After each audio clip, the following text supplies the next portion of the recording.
Работниците ширум светот денес го одбележуваат Меѓународниот ден на трудот 1 мај.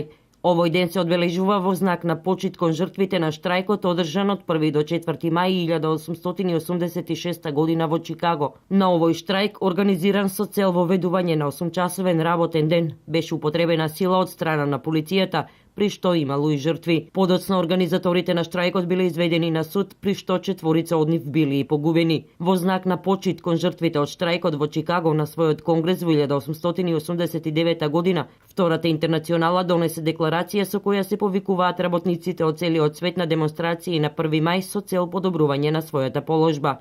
Овој ден е државен празник во повеќе земји во светот, меѓу кои и во Македонија. Годинава, Сојузот на синдикатите на Македонија ќе го одбележи Меѓународниот ден на трудот со кампања за организирање и мобилизирање ново членство, која ќе се реализира во текот на целата година. Традиционално на истокот, овој ден се одбележува во друштво на најблиските со скара и музика на познатите туристички места.